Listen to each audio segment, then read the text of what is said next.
Hi everyone. So we will continue with the next series with the next part. Last part में हमने textiles का discuss किया था कि टेक्सटाइल का हमारी लाइफ में क्या रोल है. अब हम इसको कंटिन्यू करेंगे. The handloom export promotion council एक काउंसिल है हैंडलूम एक्सपोर्ट प्रमोशन के नाम से. ये गवर्नमेंट ऑफ इंडिया ने ही सेटअप की थी. इसके स्टेप्स क्या हैं, ये किस लिए बनाई गई थी? ये इसलिए बनाई गई थी ताकि हम इंडिया का जो हैंडलूम फैब्रिक है उसका एक्सपोर्ट को प्रमोट कर सकें. और इस चीज़ को अचीव करने के लिए काउंसिल ने ऑर्गेनाइज़ किए थे missions and overseas market studies.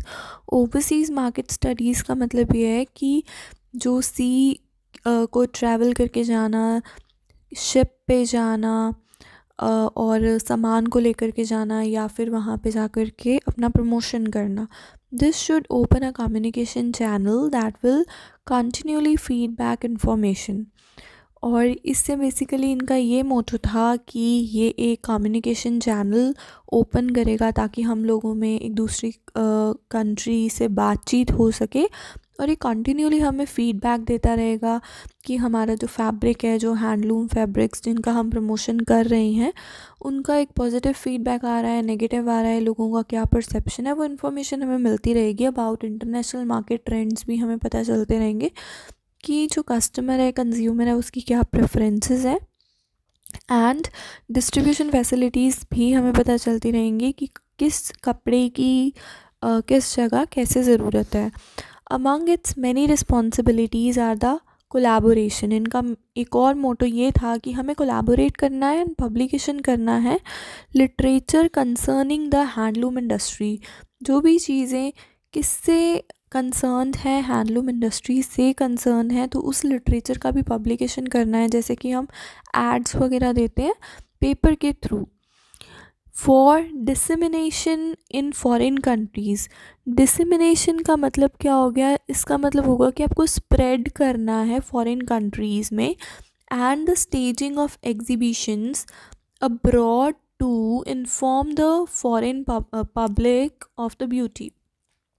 और बेसिकली एग्जीबिशंस लगाना भी इनका मोटो था कि हम एग्जीबिशंस लगाएंगे अब्रॉड में ताकि हम फॉरेन पब्लिक को भी जो हमारी ब्यूटी है, जो स्प्लेंडर है, शान है हमारे हैंडलूम फैब्रिक्स की, उसके बारे में बता सकें. एंड क्या वैरायटी ऑफ यूजेस हैं to which they could be put. क्या यूजेस हैं उस फैब्रिक के, वो भी हम उनको इन्फॉर्म कर सकें. एंड जो काउंसिल है लुक्स आफ्टर क्वालिटी स्टैंडर्ड्स. अभी इस काउंसिल के अंदर ये भी था कि ये क्वालिटी को भी देखती है कि कपड़े की क्वालिटी भी होनी चाहिए. And take prompt action to settle complaints. और जो भी तेज़ी से एक्शंस लेने हैं, जो भी कंप्लेंट्स आ रही हैं उनको सेटल करने के लिए, वो भी इनका मोटो था. It helps the producer get quality raw material and also helps exporters effectively to such matters एट्स शिपिंग अपॉर्चुनिटीज़. तो इनका ये भी एक चीज़ थी इनमें खासियत थी कि ये प्रोड्यूसर्स को हेल्प करते थे ताकि उनको क्वालिटी रॉ मटेरियल मिल जाए जिससे वो पूरा फैब्रिक वगैरह रेडी कर सकें और एक्सपोर्ट कर सकें इफ़ेक्टिवली. शिपिंग अपॉर्चुनिटीज़ उनको देते थे, फ्राइट रेट्स मतलब रेंटल रेट्स उनको देते थे, क्रेडिट प्रॉब्लम उनकी सॉल्व करते थे, फॉरेन एक्सचेंज में हेल्प करते थे, सेल्स एंड टैक्स में को भी वो मैनेज करते थे. This growth of the textiles industry is largely the work of our professional personnel. और ये जो ग्रोथ थी टेक्सटाइल इंडस्ट्री की, वो लार्जली किसके वर्क को अफेक्ट कर रही थी और किसके थ्रू थी? वो प्रोफेशनल वर्कर्स के थ्रू थी. पर्सनल का मतलब यहाँ वर्कर्स है.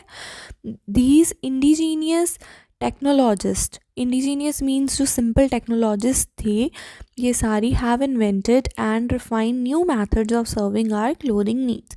तो ये सिंपल टेक्नोलॉजीज जो थी ये इन्वेंट की गई और रिफ़ाइन किए इन्होंने नए मेथड्स जहाँ पे हम लोगों की क्लोथिंग नीड्स को फुलफ़िल कर सकते हैं. And the consumer two is more willing.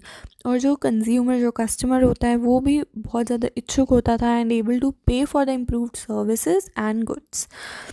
On the other hand there needs to be informative labelling, और उन इस कौंसिल की ये खासियत भी थी कि इसमें इंफॉर्मेटिव लेबलिंग को भी वो इन्वॉल्व करते थे। वो चाहते थे कि क्वालिटी मार्किंग भी हो और ब्रांड्स का इंडिकेशन भी हो और एक स्टैंडर्डाइजेशन हो जहाँ पे आप कंज्यूमर को हेल्प कर सकते हो, जो पैसा उसने लगाया है वो मनी वर्थ हो उसके लिए, उसको पछतावा ना हो, उसको खुशी हो कि उसने ये फैब्रिक ख़रीदा है।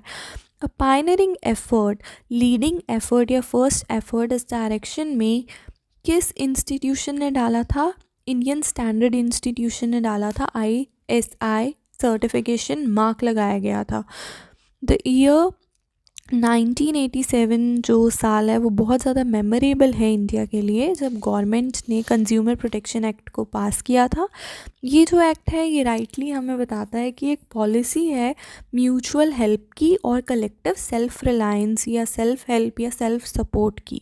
With the implementation of this act, और जब ये एक्ट इम्प्लीमेंट हुआ तो country look forward to a great expansion in the field of textile. मतलब बहुत ज़्यादा वो बढ़ोतरी देख सकते थे, वो एक्सपेंशन देख सकते थे टेक्सटाइल की फील्ड का, जब कंज्यूमर प्रोटेक्शन एक्ट आया। बिकॉज कंज्यूमर्स को राइट मिल गया था कि हाँ वो अपने अधिकार यूज़ कर सकते हैं, उनको राइट टू स्पीक है, राइट टू कंप्लेंट है। तो वो भी थोड़े से मतलब बहुत उनको खुशी हुई थी कि हाँ अगर वो कोई चीज़ ख़रीद रहे हैं तो उनको कॉन्फिडेंस था कि हाँ अगर ये चीज़ ख़राब होगी तो हम इसके लिए फ़ाइट कर सकते हैं, ये हमें एक्सचेंज होकर के नया मिलेगा।